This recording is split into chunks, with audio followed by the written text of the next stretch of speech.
Goedendag, dames en heren. Het is alweer een tijd dat ik u heb toegesproken, dus laten we dat maar weer beginnen. Ik wil het met u hebben over twee dingen. Wat is de situatie in Nederland en wat gebeurt er hier op Curaçao? Ik denk dat u dat heeft kunnen volgen. In de pers in Nederland stijgen het aantal nieuwe gevallen per dag. Stijgen tot ongekende hoogtes. Dus Nederland wordt voor andere landen een risicoland. Dat heeft u kunnen vernemen uit televisie, radio, persconferenties die ook daar worden gegeven. En u weet ook dat het gaat met name over jongeren, het gaat met name over mensen die niet gevaccineerd zijn. Die twee hangen ook een beetje met elkaar samen. Maar waarom is dat een probleem voor ons? Omdat u ook weet natuurlijk dat de voornaamste toevoer van mensen uit het buitenland komt nou eenmaal uit Nederland. En dat zijn niet alleen toeristen, dat zijn ook lokale mensen die vanuit Nederland naar Curaçao terugkomen. Er wordt op en neer gereisd, maar er zijn ook heel veel studenten vanuit Curaçao die daar wonen. Het is nu vakantietijd, dus mensen komen terug naar huis. En dat vakantietijd dat speelt een rol, ook in Nederland. Mensen hebben genoeg van de coronamaatregelen. Mensen zijn moe. Er wordt overal versoepeld. Mensen kunnen reizen. Het is vakantietijd. Dat allemaal bij elkaar, dat maakt dat natuurlijk er een grotere kans is op verdere verspreiding. Zeker als die Delta-variant de overhand neemt in Nederland, hetgeen het geval is.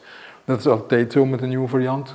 Als er een nieuwe variant is die sneller verspreidt, dan wordt die al snel de meest dominante variant. En dat is wat er gebeurt. En dus komen er ook heel veel mensen vanuit Nederland, mogelijk met een Delta-variant, naar ons eiland. Vandaar dat Nederlandse gevallen ook bij ons een belangrijke impact kan hebben. Dus daar moeten we iets mee doen. We ontkomen er niet aan om Nederland in de allerhoogste risicocategorie te stoppen. Dat betekent gevaccineerd of niet.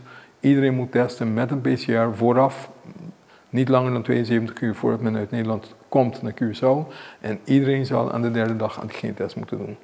En die derde antigeentest, dat is belangrijk, ik zal het nog een keer uitleggen. Want dat helpt ons, mensen die, u weet, al ben je negatief getest met een PCR of een antigeen, dat sluit infectie niet uit. Die derde dag antigeen is belangrijk, omdat we weten dat als je al geïnfecteerd bent geweest, bijvoorbeeld in Nederland, dat die infectie dan wel opkomt na 3 dagen met die antigeen. Vandaar na 3 dagen. En dat helpt ons eerder te kunnen detecteren, want je moet niet noodzakelijkerwijs symptomen hebben. Dan detecteren we eerder en dan kunnen we mensen die positief zijn eerder overtuigen om in isolatie te gaan. En dat helpt ons om verdere verspreiding op ons eiland te minimaliseren. Dus die twee dingen zijn van belang. We moeten een hogere risicocategorie inschakelen en we moeten die derde dag antigeentest gaan uitvoeren en blijven uitvoeren. Die dingen zijn van belang. Werkt dat, die derde dag antigeentest? Want heel veel mensen vragen van ja, maar gaan die mensen werkelijk ook daar naartoe? Antwoord ja. 93% vanaf de dag dat wij het hebben ingevoerd, dus gerekend vanaf zeg maar 23 april tot nu, 93% van de mensen die in aanmerking kwamen met een derde dag antigeentest doen, die zijn daadwerkelijk ook geweest naar het laboratorium. Dus dat is heel goed. Dat is uitstekend zelfs. Laten we even praten over wat er op Curaçao gebeurt. U heeft het ook kunnen waarnemen, het aantal gevallen op Curaçao die neemt toe. En zoals u op het slide kunt zien zo direct, dat zijn de gevallen die de laatste dagen toenemen. U ziet dus ook heel duidelijk een toename. Vandaag rapporteren we 84. Je kunt er dus vanuit gaan dat de aantallen voorlopig nog even zullen aanhouden met stijgingen. We hebben het over minimaal een 3-tal clusters op het eiland, evenementen die hebben plaatsgevonden in gesloten area's met een heleboel jongeren erbij. En ook families die als geheel, als positief naar Curaçao zijn gekomen. Dat zijn de clusters waar we mee bezig zijn, die we verder zijn aan het exploreren. Mensen vragen dan van, ja, maar hoe zit het nou met die leeftijden? U weet nog, ik heb het gehad met u over Nederland, dat het met name jongeren zijn. Hoe zit het op Curaçao? Nou, als u naar deze grafiek kijkt, u ziet in april nog waren het met name middelbare leeftijd, hogere leeftijd, mensen die daar het meest meededen met de infecties, niet zozeer de jongeren. Nu verandert het. U ziet helemaal aan het eind, aan de rechtereinde van de grafiek, meer oranje. En dat zijn mensen van jongere leeftijd, oranje en grijs. En in de volgende stadium ziet u het beter. U ziet dat ongeveer 2/3 van de mensen die positief waren de afgelopen 2 weken, die waren onder de 24. En als ik de groep tussen 25 en 40 bijpak, dan is 85% van de mensen die positief waren de afgelopen 2 weken, waren onder de 40 jaar. Dus beeld verandert, het zijn met name jongeren. En u weet, ook op Curaçao is het zo, dat met name jongeren niet gevaccineerd zijn, omdat we daar pas recent mee zijn begonnen. Hoe zit het nou met die vaccinatie? Nou, dat ziet u in de volgende grafiek. U ziet met name die oranje balken. Die oranje balken vertegenwoordigen mensen die niet volledig gevaccineerd zijn. Wat is volledig gevaccineerd?